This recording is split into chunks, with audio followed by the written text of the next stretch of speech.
and lost.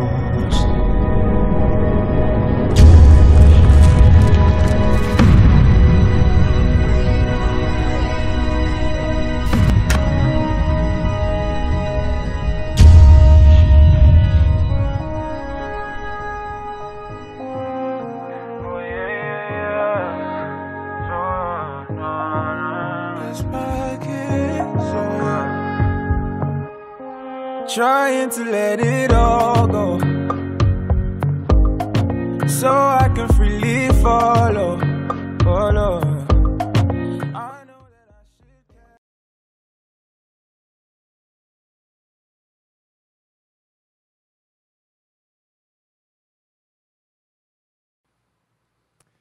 Fala, galera da Juventude Renove, mais uma terça-feira estamos aqui para honrar e glorificar o nome do nosso Senhor e Salvador Jesus Cristo. Eu quero louvar a Deus pela sua vida, você mesmo que tem assistido, que tem acompanhado os cultos da juventude, que agora tem acompanhado a nossa nova série de mensagens. Hoje eu tenho certeza que será um tempo que será muito impactante para a sua vida, tanto tempo de louvores quanto a meditação na palavra do Senhor. Mas antes de qualquer coisa, vamos orar ao Senhor. Feche seus olhos onde você está. Bondoso Deus, eterno, amado e soberano Pai, nós te louvamos, Senhor, porque o Senhor é bom, pois a sua misericórdia dura para sempre, ó Pai. A sua fidelidade, ó Pai, se renova a cada manhã, ó Pai. A sua fidelidade, ó Pai, é por nós e está em nós por meio do seu Filho Jesus Cristo, ó Deus. Muito obrigado, ó Pai, porque o Senhor não depende, ó Pai, daquilo que nós fazemos, para que, ó Deus, o Senhor possa se afeiçoar por cada um de nós. O Senhor simplesmente, ó Pai, decidiu, pela sua vontade, sua livre vontade, derramar graça e amor sobre pessoas que não mereciam. Nessa noite, ó Pai, nós pedimos a Ti que o Teu Espírito encha a nossa vida com louvores, com salmos, hinos, cânticos espirituais, com a Sua mensagem, com a Sua palavra, Senhor. Que o Senhor possa testificar o nosso coração com o Seu Espírito de que somos os Seus filhos amados e que podemos entrar em Sua presença, Senhor, pedindo a Ti, nosso querido e amado Pai, que nos abençoe, mas que sobretudo nos conduza por uma vida digna nesses tempos de crise, nesses tempos de dificuldade. Deus, nós consagramos este culto ao Senhor, queremos cantar, ó Deus, ao Senhor nessa noite, engrandecendo ao nome do seu Filho Jesus Cristo. É no nome dele que nós oramos, é no nome dele que estamos aqui, no nome santo e precioso de Jesus. Amém e amém. Cante ao Senhor com todo o seu coração agora. Amém.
aqui, tão sedentos de Ti. Vem, ó Deus, vem, ó Deus, enche este lugar. Meu desejo é sentir Teu poder,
Amém. Vamos declarar que Ele é o nosso Pai e majestoso.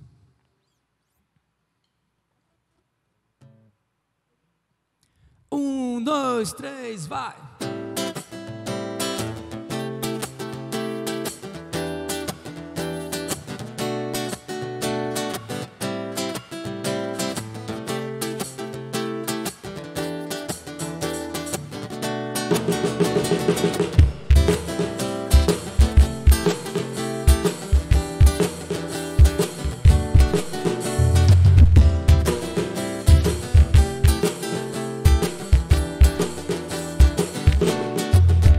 Pai nosso do céu, santo é o teu nome, teu reino buscamos, tua vontade seja feita na terra como é no céu. Deixa o céu descer na terra como é no céu. Deixa o céu descer, deixa o céu descer, deixa o céu descer, deixa o céu descer. Pai nosso no céu, santo é o teu nome, teu reino buscamos, tua vontade seja feita na terra como é no céu. Deixa o céu descer na terra como é no céu. Deixa o céu descer,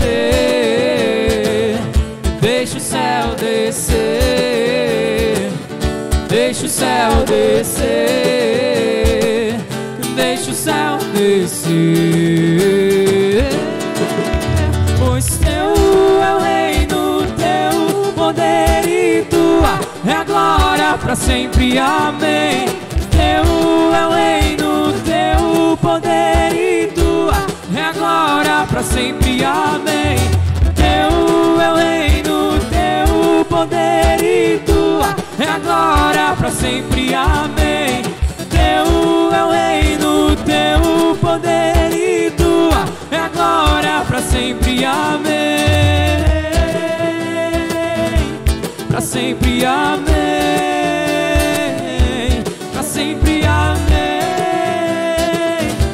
Para sempre, amém.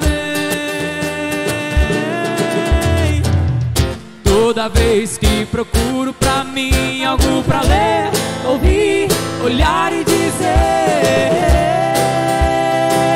o Senhor sabe o que eu quero.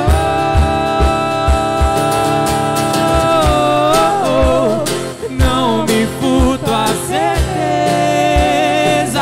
és a vida que eu quero.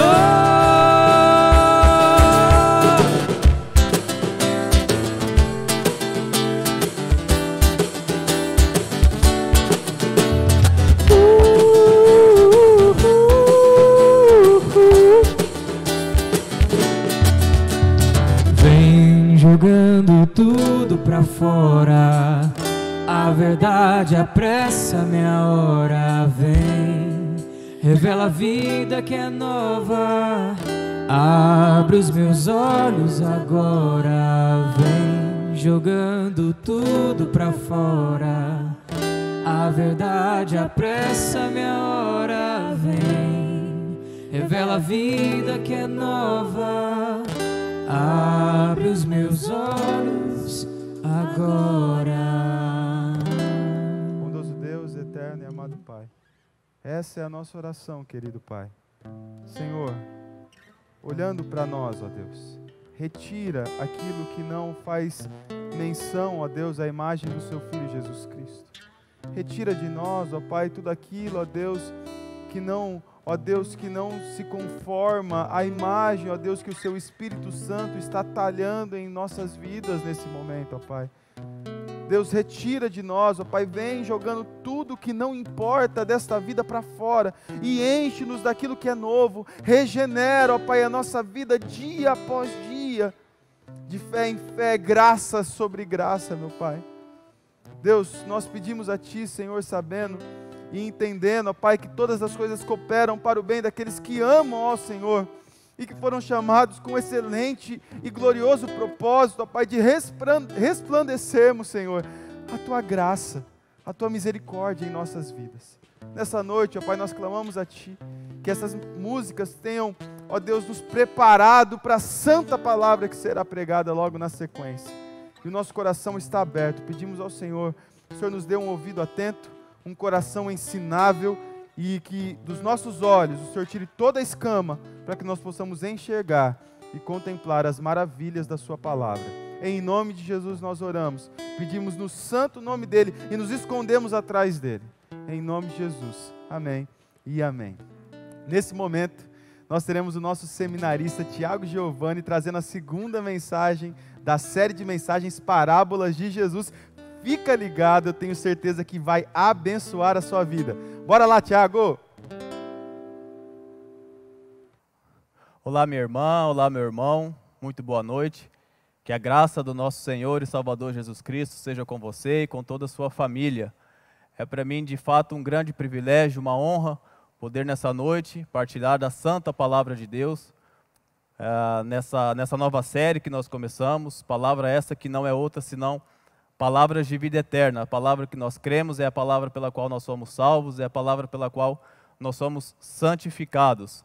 Como vocês sabem, nós estamos agora numa série a respeito das parábolas de Jesus, e se eu fosse você, eu não perdia exatamente nenhuma das pregações. Se eu fosse você, eu dava a devida atenção, o devido valor, porque quando nos é apresentada a palavra de Jesus, não há outro caminho melhor que seja a da obediência.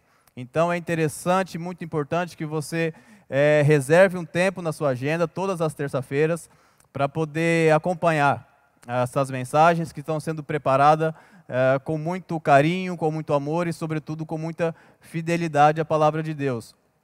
Pois bem, como foi nos passado na última semana, você já tem algumas regras para interpretar as parábolas, não é mesmo? Então a gente já sabe, primeiramente, que parábola não é alegoria. Tiago, o que isso quer dizer? Quer dizer que a gente não pode simplesmente pegar uma parábola, sair atribuindo características ou personagens que o próprio texto não nos mostra e fazer daquilo o que a gente bem quiser.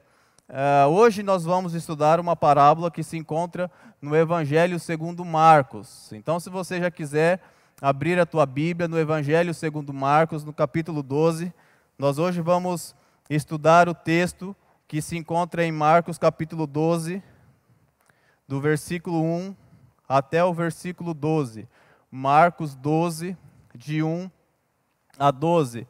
Mas eu quero fazer algumas pontuações antes de adentrarmos ao texto bíblico, e eu quero mostrar como que essa parábola ela está em uma conexão muito pertinente com o Evangelho de Marcos, porque Marcos é o evangelista que nos apresenta Jesus como servo, diferente de Mateus, que nos apresenta Jesus como rei, diferente de Lucas, que nos apresenta Jesus como homem perfeito, e diferente de João, que nos faz uma defesa sobre a divindade de Cristo, a divindade de Jesus. Marcos nos apresenta Jesus como um servo, mas não é qualquer tipo de servo. É um servo que está ciente da sua obra, é um servo que está ciente do seu sofrimento, é um servo que vai às últimas consequências. Eu quero fazer uma pontuação acerca ainda das parábolas. Vocês sabem que nós não temos uma fórmula única para interpretar as parábolas, porque as parábolas em si mesmas ela têm características diferentes. Pois bem, a gente não pode pegar uma parábola como a parábola do semeador, por exemplo, onde Jesus está usando aquela parábola para fazer algumas pontuações de alguns ensinamentos que ele queria transmitir aos seus discípulos, Então existe uma técnica para que você, uma regra na verdade, para que você interprete uma parábola dessa, uma parábola onde Jesus quer transmitir alguns ensinamentos aos seus discípulos, de parábolas que Gordon Fee chama de parábolas verdadeiras, ou seja, são parábolas que é uma história que Jesus conta, que há pontos de referências naquela história, pontos esses cujo ouvinte, à medida em que ele vai ouvindo, ele vai se identificando com aquela história, com aquela parábola, e ele sabe exatamente qual é o seu personagem, ou seja, qual é o seu papel dentro daquela parábola. É o que nós vamos ver hoje na parábola dos lavradores maus, aquela que eu intitulei de Diabos na Vinha. Diabos na Vinha. E acompanhe comigo a leitura do texto que você vai entender o porquê esse tema foi escolhido. Eu quero, desde já, apresentar para vocês os pontos de referências que os ouvintes de Jesus faziam as suas ligações enquanto Jesus falava. Então você vai ver, por exemplo, nessa parábola sobre o dono da vinha. Ok? Então o dono da vinha não é outro senão o próprio Deus. Deus é o dono da vinha. Você vai ouvir também falar sobre a vinha, e essa vinha no texto não é outra senão a própria nação de Israel. E aqui vale fazer uma observação. Nós devemos reconhecer que houve uma nação no mundo que teve um privilégio que não foi dado às outras nações, o privilégio de ser o berço da igreja. É o privilégio que teve a nação de Israel de ter a lei prescrita para si. Foi da nação de Israel que saiu o Salvador. Contudo, privilégio demanda responsabilidade. E a nação de Israel tinha então responsabilidades. A responsabilidade era levar o evangelho a todas as nações. Era evangelizar todos os povos, era levar a mensagem do único Deus verdadeiro. Pois bem, no texto, Israel é a vinha. Você vai também ouvir falar dos lavradores. E quem eram os lavradores, senão as autoridades de Israel? É para eles que Jesus se dirige naquele momento de forma direta. E você vai ouvir também falar sobre os servos que foram enviados por Deus, pelo dono da vinha, que na parábola é Deus. E você vai também ouvir falar do Filho amado. E o Filho amado não é outro senão Jesus Cristo. Pois bem, eu peço que você mantenha a sua Bíblia aberta, eu peço que você acompanhe atentamente o texto, porque o texto será lido e explicado de forma simultânea. Nós vamos ler um verso e vamos explicar aquele verso e vamos ver as aplicações daqueles versos para a nossa vida conforme o lemos. Pois bem, Marcos 12, versículo 1. Depois disso começou a falar-lhes por parábola. Depois disso o quê? Depois que Jesus adentrou ao templo pela segunda vez na sua última semana. Pois bem, nós estamos falando da última semana da vida de Jesus. Então Jesus adentrou a Jerusalém, foi ao templo, foi a Betânia, voltou para o templo, e enquanto ele estava no templo, as autoridades de Israel estavam, como o linguajar bíblico diz, experimentando Jesus. Então eles queriam saber com qual autoridade, com qual respaldado por quê, sobre a égide do que Jesus fazia e operava aqueles milagres. Então Jesus propõe para eles uma pergunta. Se eles dissessem qual era o batismo que Jesus realizava, se era do céu ou da terra, Jesus então iria responder a pergunta qual foi feita, mas eles não responderam e Jesus simplesmente disse: eu também não lhes digo com que autoridade faço essas coisas. Então depois disso, falou-lhes uma parábola. Um homem plantou uma vinha, pôs uma cerca em volta dela, construiu um lagar, edificou uma torre, arrendou uma vinha e uns lavradores. Depois disso, ausentou-se do país. O que esse texto quer nos dizer, senão que o dono da vinha, que o Deus verdadeiro, ele provê para o homem todo o necessário. O que esse texto quer dizer, senão que Jesus, ele nos capacitou, ele plantou uma vinha, ele cercou, ele construiu, ele edificou. Não é isso que a Bíblia nos apresenta quando Jesus faz o homem à sua imagem e à sua semelhança? Não é isso que o texto bíblico nos revela quando Jesus criou todo o universo com o seu fiat, com a sua palavra, com a força, o poder da sua palavra, mas na hora que ele criou o homem, ele fez com as suas próprias mãos, e por que não dizer que Deus deixou então no homem as suas digitais? Por que não compreender que Deus capacitou o homem de uma forma diferente das demais criaturas? Por que não dizer que Deus tem um amor especial pela raça humana e esse Deus então capacita o homem e esse Deus então dá tudo aquilo que o homem precisa, dá liberdade para aquele homem. Deus então, ele olha para a sua criação, ele vê que tudo foi bom, mas quando ele olha para o homem, ele vê que aquilo foi muito bom e ele diz então sobre o homem, você deve dominar sobre os animais.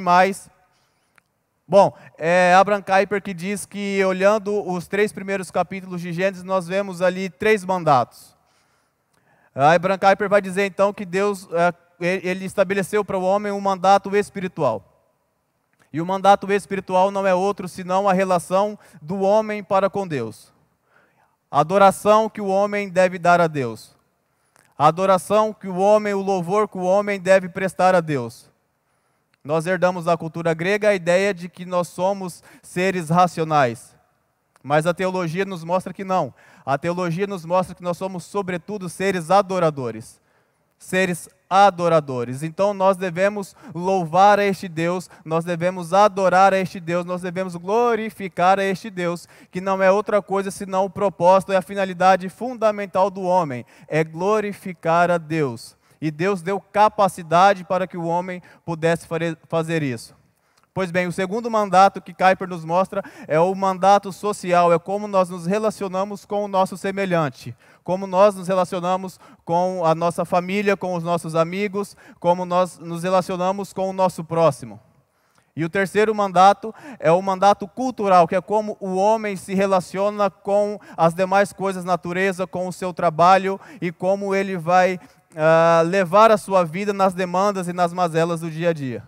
Pois bem, não precisa ser doutor em teologia para entender que se você tiver o seu primeiro mandato, o espiritual quebrado, todos os demais, eles vão ter sérias deficiências. Não é mesmo? Sérias deficiências. Contudo, essa é a primeira verdade que o texto nos apresenta, de que Deus, de que o dono da vinha, capacitou o homem. Ele deu tudo o que o homem precisava. Acompanhe comigo no texto que foi o dono da vinha que cercou a vinha. Ele plantou a vinha, ele cercou a vinha, ele construiu um lagar, ele edificou uma torre. Foi Deus quem fez tudo isso. Quando nós aqui chegamos, já estava tudo pronto, meu querido. Não foi necessário que nós cooperássemos para que existisse o ar, para que existisse o mar, para que existissem as árvores, a vegetação. Não foi necessário que nós fizéssemos isso. Tudo estava pronto. O dono da vinha deixou tudo pronto. No tempo da colheita, no versículo 2, mandou um servo para que recebesse dos lavradores a sua parte dos frutos da vinha. Vemos então que não estamos diante de um Deus mimado. Não estamos diante de um Deus que pede aquilo que nos é impossível. Vemos um Deus que pede não outra coisa senão aquilo que é razoável. Ele pediu a sua parte. Ele pediu a sua parte dos frutos da vinha. Eu te amo. Ame o seu próximo. Tenho te tratado com doçura. Seja gentil com o seu próximo. Tenho te sustentado. Seja generoso com o seu próximo. Tudo aquilo que Deus nos pede é aquilo que Ele nos deu. Deus não nos pede algo que nos seja impossível. Deus não nos pede algo que Ele mesmo não tenha de antemão preparado para que nós, na verdade, devolvêssemos a Ele. Não somos convidados a fazer aquilo que está além da nossa capacidade, daquilo que Deus nos capacitou a fazer. Mas eu quero que você acompanhe comigo como que o texto agora dá uma reviravolta. Você já deve ter percebido, se você já deu uma passada de olho no texto, que nós estamos diante de um drama. Essa parábola é, na verdade, a nossa existência. Essa parábola sou eu e é você colocado diante da realidade, colocado diante da nossa vida sem contornos, sem enfeites, sem adornos. É aquilo que Deus nos deu e que Ele nos pede. Contudo, notinha de rodapé. Regra de interpretação bíblica: nunca ignore uma conjunção adversativa. Nunca ignore, porém, mas, entretanto, todavia, contudo, jamais ignore. Jamais ignore, porque o que vai começar a ser relatado a partir de agora está em oposição ao que foi dito anteriormente. A partir de agora, a história toma outro caminho. E eu quero que você acompanhe comigo o versículo 3. Mas os lavradores o agarraram, espancaram e o despacharam de mãos vazias. Houve profetas no Antigo Testamento que foi cerrado ao meio. Houve profeta no Antigo Testamento que foi morto, que foi vilipendiado, que foi agredido, que foi humilhado, que foi ignorado. O Senhor tinha um plano para uma nação e enviou então os profetas para que se recordassem daquilo que havia sido prescrito. Mas o que eles fizeram não foi outra coisa senão rejeitar a palavra de Deus. Diante de tudo que temos, diante de tudo que somos, de tudo aquilo que recebemos de Deus, ainda hoje a nossa atitude é a mesma desses lavradores maus. Desses lavradores maus, que é usufruir, tomar posse, se apossar de tudo aquilo que Deus nos dá, imerecidamente, por graça, por mera misericórdia. Sabe, querido, Deus não tinha obrigação nenhuma de me cercar com bênçãos igual Ele tem feito, e ainda assim Ele o faz apesar de mim. Isso serve para você. Deus não tem obrigação nenhuma conosco, e ainda assim Ele tem plantado, cercado, construído e edificado a minha e a sua vida. Contudo, quando somos postos diante da palavra de Deus, o que nós temos feito senão agarrar, espancar e despachar os profetas, os servos, aqueles a quem Deus levanta para nos apresentar a sua palavra. Lutero diz que fomos feitos à imagem e semelhança de Deus, mas nos tornamos a máscara do diabo por conta do pecado. O que temos aqui senão diabos na vinha? Temos aqui diabos cuidando do que é santo. Temos diabo sobre o controle daquilo que um Deus santo nos concedeu. Queremos até hoje viver independente de Deus. Queremos até hoje virar as costas para Deus, sem contudo se desfazer daquilo que Deus nos deu. Nós, na verdade, temos tratado a Deus ao longo da nossa história, ao longo da minha vida e talvez você da sua vida, como se Deus fosse uma despensa. Nós vamos à despensa, pegamos aquilo que precisamos, trancamos e só voltamos lá quando precisamos daquele material novamente. É assim que temos tratado a Deus. Como se Deus fosse uma despensa, como se Deus obrigação tivesse de cuidar, de sustentar a minha e a sua vida. Mas quando a palavra de Deus chega a nós, o que nós fazemos é rejeitá-la. É isso que nós temos feito muitas vezes com a palavra de Deus, com os servos que Deus envia, com os profetas que Deus levanta. Que não passe um segundo sequer pela minha cabeça e pela sua cabeça que nós somos melhores que os antigos de Israel. Porque a história de Israel tem se repetido na minha e na sua vida no que diz respeito à rejeição a Deus. Este é o mal da humanidade, rejeitar a Deus. Nós rejeitamos a Deus, nós temos espancado os profetas, nós temos maltratado os profetas.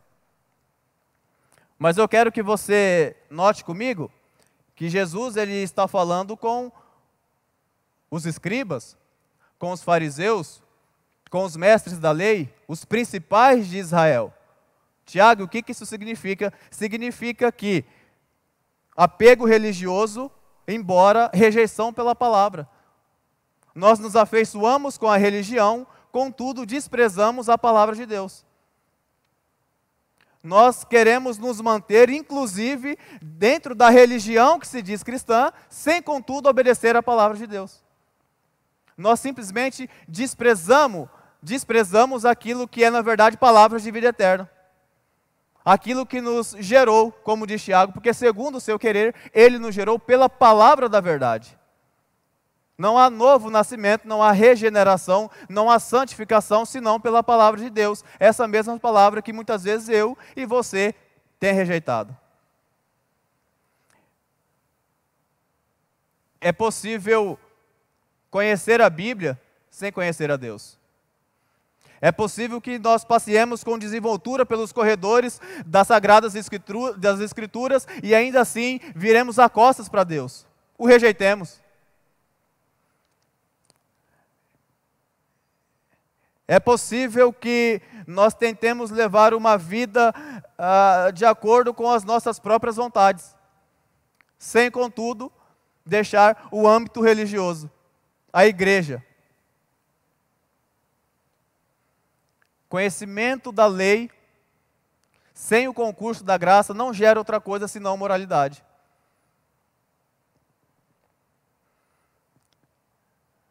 Versículo 5.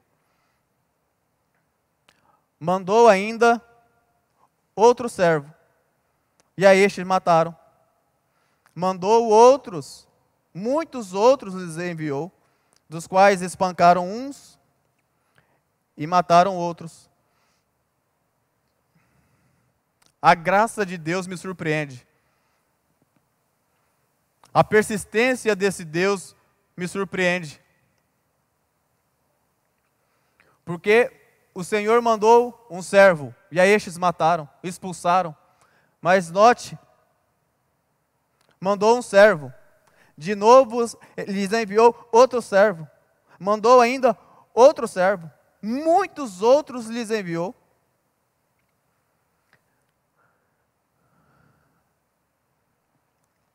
Há uma,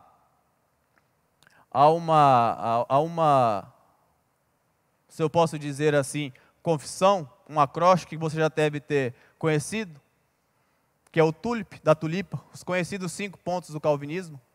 O último diz acerca da perseverança dos santos. Mas a gente pode ter certeza que essa perseverança é muito mais do santo, é muito mais de Deus para conosco do que de nós para com Ele. Eu quero adaptar agora, nesse momento, uma ilustração do grande pensador americano, filósofo, Francis Schaeffer. Francis Schaeffer, acerca do juízo final, ele diz o seguinte, que nos é colocado, no nosso pescoço, um gravador. E todas as vezes em que nós proferimos juízo moral contra alguém, Deus aperta a tecla de gravar. Todas as vezes que nós abrimos a boca para proferir algum tipo de juízo, Deus aperta a tecla gravar. Pois bem, no dia do juízo, diante de Deus, o único trabalho dele vai ser apertar a tecla play. Diante daquilo, nós teremos que prestar conta sobre todos aqueles juízos que nós proferimos acerca das outras pessoas. Como vivemos à luz dos julgamentos que nós mesmos fizemos aos outros. Mas eu quero adaptar essa ilustração para o nosso tema, porque pode ser que alguém imaginou que fosse só mais uma reunião no sábado à noite, para depois ir tomar algum lanche, talvez. Ou então pode ser que alguém tenha pensado que seria somente 4 dias de diversão num acampamento com pessoas legais. Ou até mesmo seria mais 4 dias no início do ano fazendo aquilo que algumas pessoas chamariam de boas obras e cuidando daqueles que precisam. E então agora eu fiz a minha parte, mas de qualquer forma eu estou com pessoas legais. Mas eu quero dizer para você que você foi a um acampamento.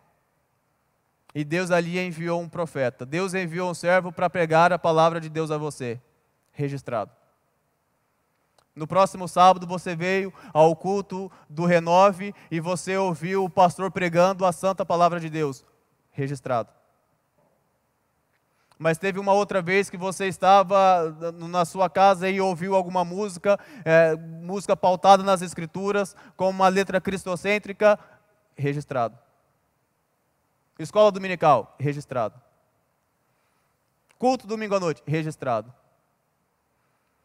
Diante do que uma pergunta te será feita: qual atenção você deu aos meus profetas todas as vezes em que levantei para que te pregasse a palavra de Deus?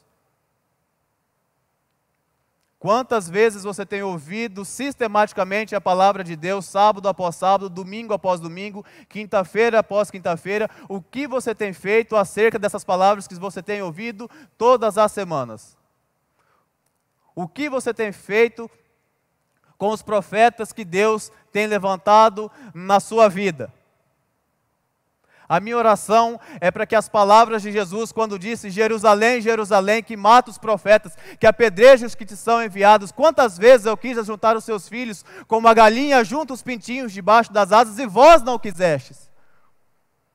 A minha oração é que para o Senhor não olhe para a sua vida, ou para essa juventude, ou para essa igreja e diga: renove, renove. Quantas vezes eu enviei o meu servo até você? Quantas vezes eu levantei um profeta para falar da minha palavra para você? Quantas vezes eu quis que você se arrependesse? Quantas vezes eu quis que você abandonasse os pecados e você ignorou e você rejeitou? A minha oração é que essa palavra, meu irmão, não seja proferida a você. O que você tem feito com os profetas que Deus tem levantado na sua vida, com os servos que Ele tem enviado até você? Mas eu quero que você note que eles expulsaram uns, eles mataram outros. Eles quiseram se apossar de tudo aquilo que Deus deu, todas as bênçãos, sem contudo ouvir a palavra de Deus. Qual foi a retribuição deles? Palavras do reverendo Antônio Carlos Costa.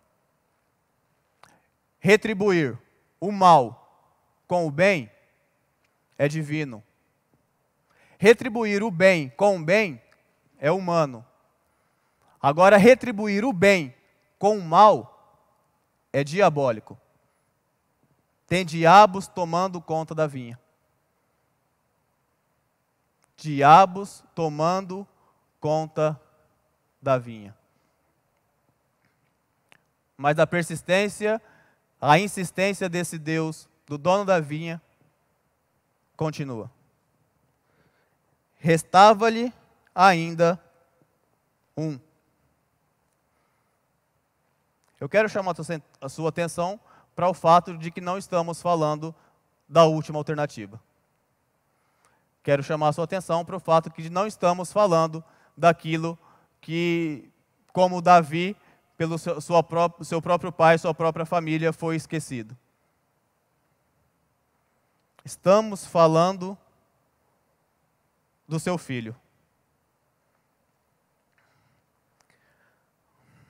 Eu não sei por onde começar, porque eu não estou à altura do texto.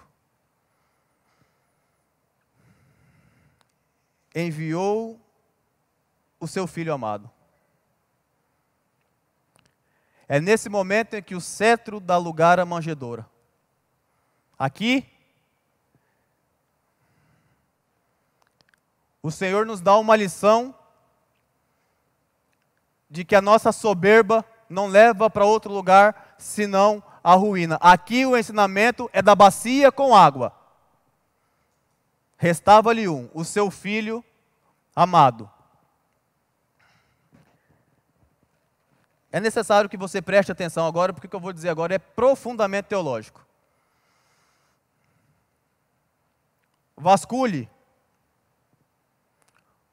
analise todas, não disse uma, eu disse todas as religiões do mundo. Há uma unanimidade. O homem deve prestar culto e fazer algum tipo de oferta, de algum sacrifício para a divindade. Todas as religiões são assim. O que dizer do hinduísmo, com as suas milhares de vertentes? Vá a uma sinagoga, vá a alguma mesquita, vá a algum templo budista, de uma forma ou de outra, alguma coisa você vai ter que oferecer. Todas as outras religiões do mundo, inclusive, presta atenção no que eu vou dizer, inclusive a diabólica teologia da prosperidade. E o termo é esse, diabólica. E por que diabólica? Leia os 2 primeiros capítulos de Jó. E você vai ver quem é o primeiro ser que faz referência entre fé, entre espiritualidade e bens materiais, e dinheiro. Quem casou esses 2 elementos pela primeira vez foi Satanás. Foi ele que disse para o Senhor que se Deus retirasse de Jó o que ele tinha, a fé se esvai. Na tese de Satanás, se Deus não conceber ao homem bens financeiros, este homem não é capaz de lhe adorar. São religiões pautadas, amparadas pela barganha. É isso que a teologia da prosperidade prega. Que para que você receba algo de Deus, você tem que primeiro oferecer. Primeiro você tem que dar. E segundo o site oficial de uma dessas seitas, Deus fica na obrigação de lhe retribuir. Ele não sabe quem é o homem e ele não sabe quem é Deus, para achar que Deus tem algum tipo de obrigação com o homem. Mas, se por um lado, em uma via, nós temos milhões de religiões dizendo que você tem que oferecer alguma coisa para Deus, no cristianismo é Deus quem oferece para você. É Deus quem oferece o melhor que Ele tem para salvar a humanidade. É Lutero quem diz: o anúncio do anjo a Maria deveria ser chamado de a festa da humanidade de Cristo, porque ali começa a nossa libertação. Se por um lado as pessoas devem oferecer algum tipo de coisa para Deus, é no cristianismo que nós temos, e o verbo se fez carne, tabernaculou entre nós, cheio de graça e de verdade. Vimos a sua glória, glória como do unigênito do Pai. Somente o cristianismo tem a segurança de poder dizer que bondade e misericórdia certamente me seguirão todos os dias da minha vida e habitarei na casa do Senhor para todo sempre. Por quê? Porque foi às margens do Rio Jordão que João Batista disse: eis o Cordeiro de Deus que tira o pecado do mundo.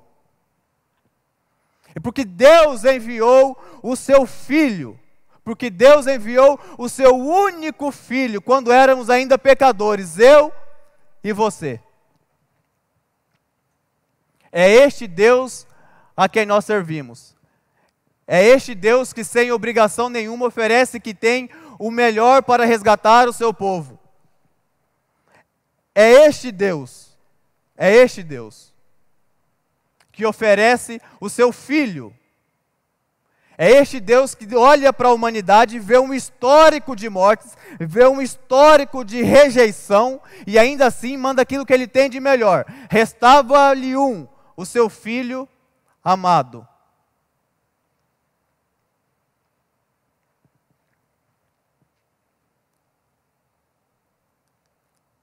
Mas os tais lavradores disseram entre si. Aqui eu quero chamar a sua atenção para um fato que difere das outras mortes. Porque as outras mortes nós poderíamos dizer que foram por impulso. Nós poderíamos dizer que foi morte que eles fizeram de repente. O servo chegou e eles mataram. Contudo, a morte do filho foi planejada. A morte do filho foi arquitetada. A morte do filho foi elaborada com requintes de crueldade, e a morte do filho tinha um objetivo. Este é o herdeiro. Venham, matamo-lo e a herança será nossa. A morte do filho deve, primeiramente, nos humilhar. A morte de Jesus, ela deve trazer para nós um senso de humilhação, um senso de impossibilidade, um senso de mediocridade. Porque pode ser que até disseram para você, ou você ouviu em algum lugar, que Jesus é o coração, é o centro do coração de Deus, que Jesus é algo mais especial que tem para Deus, mas que do coração de Jesus você é o centro, que você é especial, que a morte foi por você, e portanto você é especial. Não, não é. A morte de Cristo não mostra o tanto que somos especiais, mostra o tanto que somos pecadores, mostra o tanto que somos medíocres, o quanto somos impossibilitados, como nós não sabemos amar, como nós retribuímos com o mal aquelas pessoas que nos fazem bem, como nós conseguimos acordar pela manhã, respirar, nós conseguimos pegar uma fruta madura no pé, nós conseguimos comer sem agradecer aquele que fez. Nós não temos gratidão alguma.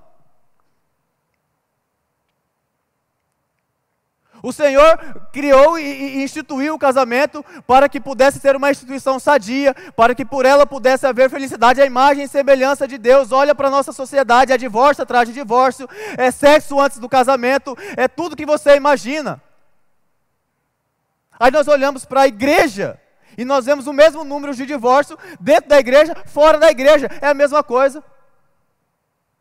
Nós matamos, nós roubamos, nós somos egoístas, somos completamente apaixonados por nós mesmos. E adoramos ouvir dizer que somos especiais, que somos melhores, que somos bons. A morte de Cristo deve, sobretudo, nos humilhar, meus irmãos. A morte de Cristo deve nos jogar no chão. A morte de Cristo não foi porque eu e porque você merecemos algo. Foi para glorificar o nome de Deus. Para mostrar nos séculos vindouros a suprema riqueza da sua graça, da sua bondade. Contudo, ainda que não mereçamos, Deus nos ama. O fato de Deus ter mandado e enviado o seu próprio Filho mostra que, apesar de nós, Deus nos ama. A morte de Cristo deve nos humilhar, sim. Mas depois desse senso de humilhação, deve nos alegrar. Deve fazer com que nós levantemos do chão agora com uma outra visão, com uma cosmovisão diferente de vida. De tal modo que nós não vamos conseguir dar um passo sem reconhecer que aquilo é fruto da bondade de Deus. Sem reconhecer que essa água que nós precisamos, que a roupa que nós vestimos, que o alimento o qual nós nos alimentamos, isso vem de Deus. E Ele nos dá gratuitamente por sua graça. Gratuitamente por sua graça. A vida só foi possível pela morte de Cristo. O apóstolo João nos informa que a vida estava nele. A vida estava nele. Nada do que foi feito se fez sem ele. A morte de Cristo torna certa a salvação daqueles que são dele. A morte de Cristo não possibilita a salvação, a morte de Cristo torna certa, efetiva a salvação. A morte de Cristo não abre o leque para novas possibilidades. A morte de Cristo, nenhuma gota do sangue de Cristo foi derramada em vão.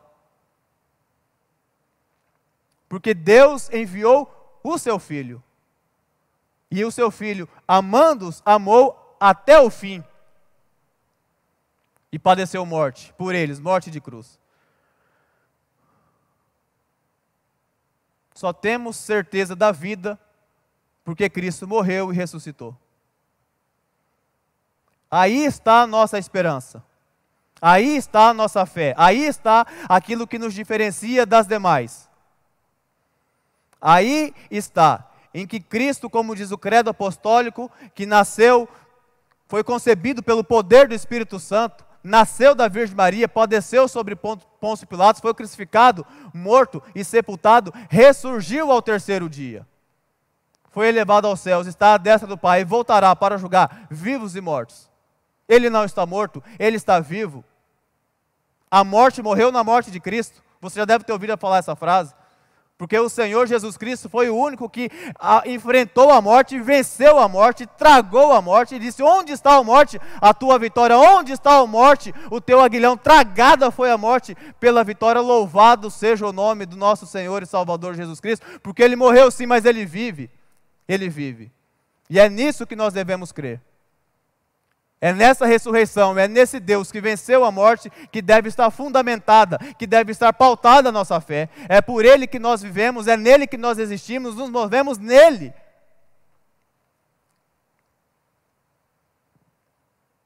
Contudo, observação de William Hendrickson. Que fará, pois, o dono da vinha? É o William Hendrickson que diz: mataram os servos, mataram o filho, mas o pai está vivo. E o pai voltará para julgar. O verso continua dizendo que ele virá e ele exterminará aqueles lavradores e entregará a vinha a outros. Se a palavra de Deus está nos dizendo que haverá um juízo, é porque certamente haverá um juízo. E se haverá um juízo, e se Deus disse que haverá um juízo, não é verdade que aquilo que nós fazemos será esquecido e virará sombra e ficará por aqui mesmo. Se é verdade que haverá um juízo, dada a nossa natureza, não é verdade que sairemos incólumes. Se haverá um juízo, e a Bíblia diz que haverá um juízo, não é verdade que após essa vida haverá outra vida, e outra vida, e outra vida, e outra vida, não. Porquanto, segundo ao homem, está ordenado morrer uma só vez, vindo depois disso o juízo, uma só vez.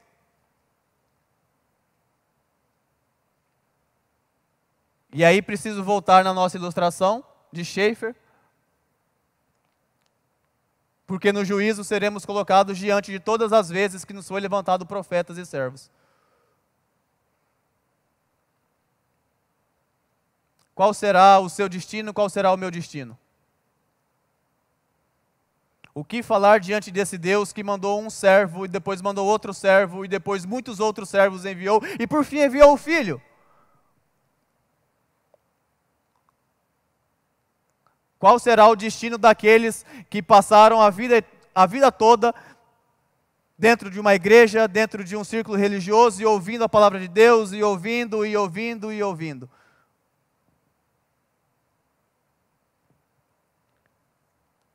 Mas note, ele exterminará aqueles lavradores, ele exterminará todos aqueles que, ouvindo a palavra de Deus, a rejeitaram, ele exterminará todos aqueles cujos os ouvidos estavam nas palavras do Filho, e ainda assim o rejeitaram. E aqui o texto nos mostra o quanto somos especiais, como dizem alguns. Entregará a vinha a outros. Note que o privilégio é retirado. Tal qual o privilégio de possuir o Evangelho, o privilégio de espalhar o Evangelho por todas as outras nações, que foi dado a Israel no Antigo Testamento, foi-lhes retirado, e agora cabe aos gentios espalhar essa palavra, espalhar essa mensagem de salvação, essa mensagem de reconciliação com o seu Criador. Tal qual esse privilégio foi retirado, esse privilégio te pode ser retirado. Porque a obra do Senhor continua. O plano do Senhor, a missão de Deus continua. Deus não está com as mãos atadas, Deus não é pego de surpresa, Deus não precisa de ter vários planos, porque se um falhar ele tem o outro. Não, Deus está no controle de tudo. Deus está no controle de todas as coisas. Deus não é dependente de oratória de pregador, Deus não é dependente da pedagogia de algum professor, Deus não é dependente dos talentos musicais de alguém. Não, Deus não é dependente. Ele simplesmente retira o privilégio de uns e dá para outros.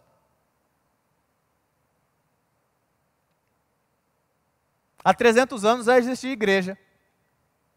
Se o Senhor não voltar, daqui 300 anos continuará existindo igreja. Eu e você não estaremos mais aqui, mas a obra vai continuar. A palavra do Senhor continuará sendo pregada até que Ele volte, independente de mim ou de você. Independente daquilo que nós fizemos. Uma coisa é certa, haveremos de prestar contas. Haveremos de prestar contas por tudo. Tudo aquilo que vivemos, tudo aquilo que projetamos, tudo aquilo que desejamos, tudo aquilo que falamos, tudo aquilo que ouvimos, tudo aquilo que tomamos dos outros. Não haverá sequer um segundo da nossa existência que cairá no esquecimento. E o Senhor, o justo juiz, haverá de prestar contas. O Senhor agora faz uma menção ao Salmo 118, nos versículos 22 e 23. Vocês ainda não leram esse texto da Escritura? A pedra que os construtores rejeitaram, essa veio a ser a pedra angular. Isso procede do Senhor e é maravilhosa aos nossos olhos. É interessante que no Salmo 118, a pedra se referia à própria nação de Israel. A própria nação de Israel que era rejeitada. Então a nação que era rejeitada passou a ser a nação que rejeitou.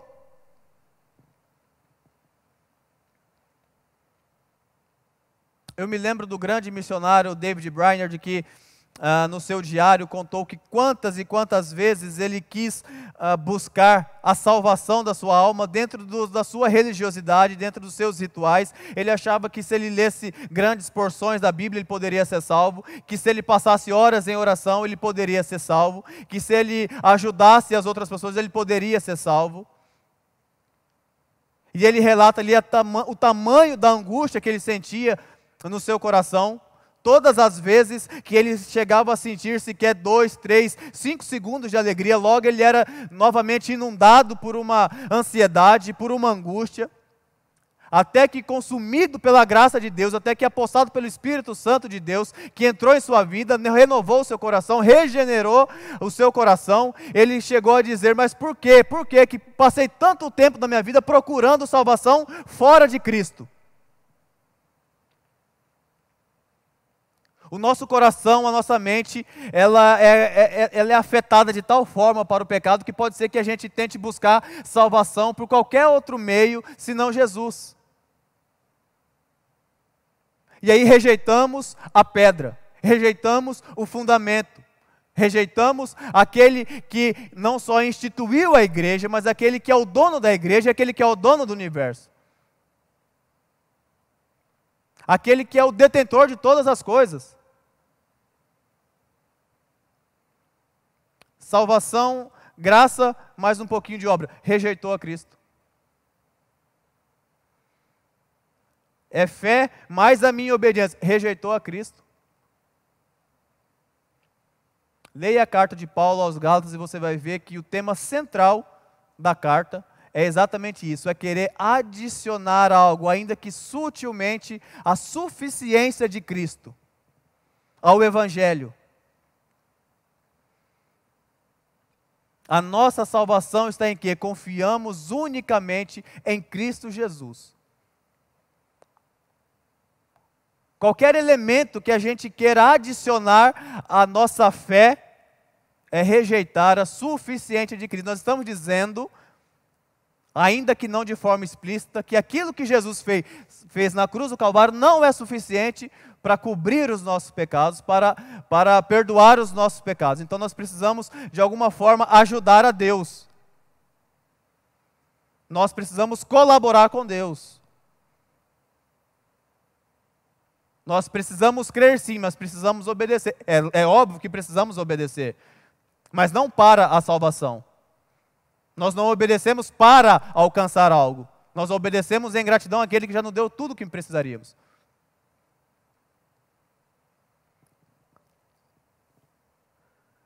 O texto finaliza da seguinte maneira: e procuravam prender Jesus, porque entenderam que ele havia contado essa parábola contra eles.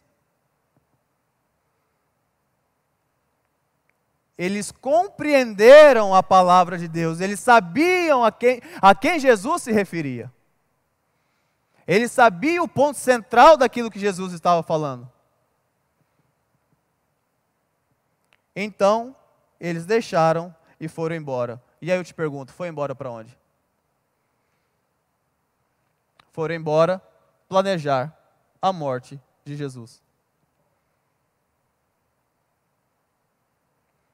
Após uma exposição, e o que Jesus fez aqui foi na verdade uma exposição, porque essa parábola, ela é muito bem conhecida por eles, porque essa parábola se encontra em Isaías 5, versículos de 1 a 7.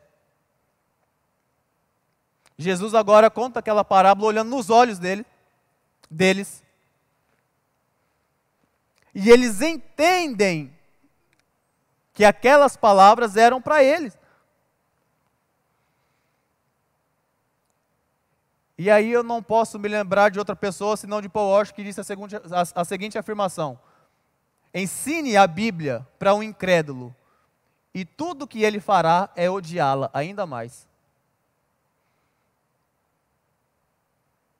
Se nós não dobrarmos o nosso joelho, e se não clamarmos a Deus para que o Senhor dos céus derrame o seu Espírito, que Ele regenere o coração daquelas pessoas a quem nós tanto amamos. Se não houver concurso da graça na exposição das Escrituras, você pode até compreender, nós podemos até entender o que está sendo escrito, mas nós vamos virar as costas e aquilo não vai adiantar de nada. O que significa que nós podemos ficar 2 horas na igreja, ouvir os louvores, ouvir a exposição da palavra de Deus, conversar com os amigos, até mesmo orarmos. Acaba o culto. No minuto seguinte, fazemos tudo aquilo que estamos acostumados e nós, na verdade, tomamos conta da nossa própria vida e caminhamos pelos corredores do pecado sem o menor constrangimento. Somos capazes de ouvir a palavra de Deus por 2 horas e ainda assim rejeitá-la no minuto seguinte.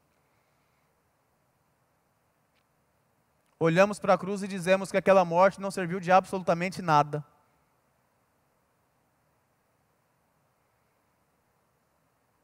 Ouvimos a palavra de Deus e aquilo para nós, ouvir a palavra de Deus ou assistir um jogo de futebol, dá na mesma.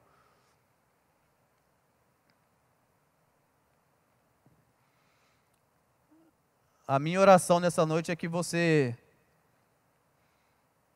consiga ver a graça de Deus agindo na sua vida. Que você consiga olhar ao seu derredor e ver que tudo que você tem, tudo que você é, vem de Deus e deve voltar para Deus. A minha oração é que você consiga ver a graça desse Deus que manda um servo, e manda outro servo, e manda outro servo, e manda o próprio Filho, e insiste, mas que você também possa fazer uma análise sincera do seu coração e ver se na verdade a palavra de Deus não tem endurecido o seu coração.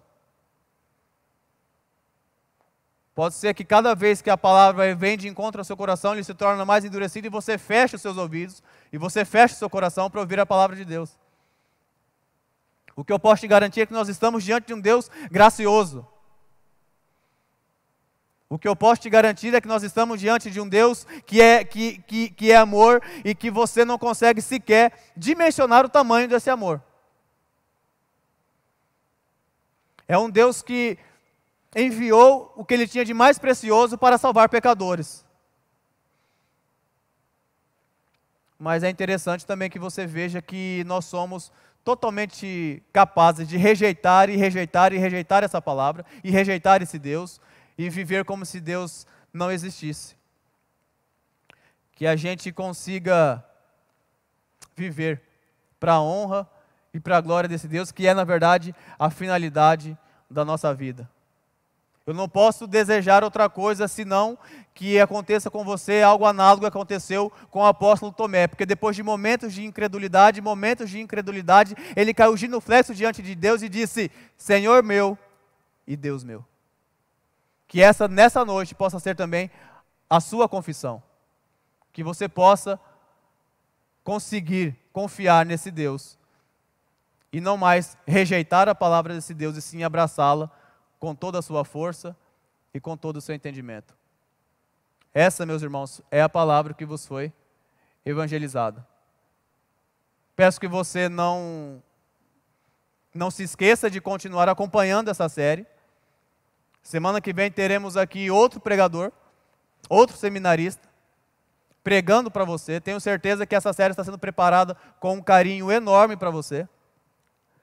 Tenho certeza que as pessoas que estão envolvidas nessa série têm se dedicado ao máximo para poder levar a você uma palavra fiel, vinda da parte de Deus. Que Deus abençoe. Em nome de Jesus, eu quero orar por você. Nosso Deus, nosso Pai, nós agradecemos porque até aqui o Senhor tem nos abençoado. Até aqui o Senhor tem colocado, Deus, a sua graça sobre nós, e o Senhor tem cuidado das nossas vidas. Deus, em nome de Jesus, quebre esse nosso coração de pedra, Deus. Esse nosso coração que tem a tendência de rejeitar a Tua palavra, de rejeitar o Teu Filho. Esse coração que tem a tendência de buscar todas as coisas fora de Jesus Cristo. Tenha misericórdia de nós. Tenha misericórdia de nós para que o Teu Santo Espírito, Deus, possa nos capacitar, nos habilitar, para que todas as vezes em que nós provarmos algo dessa vida, seja para a honra e glória do Teu santo nome, Deus. Continue, Pai, levantando os Teus servos, levantando os profetas, para que a gente possa, em nome de Jesus, poder agradecer, poder ouvir a Tua palavra, Deus, e cair assim como Tomé, genuflexo na Tua frente, e poder dizer: Senhor meu e Deus meu. Eu peço, Deus, em nome de Jesus, nós oramos porque cremos, e porque cremos, Deus, nós já agradecemos. Em nome de Jesus. Amém.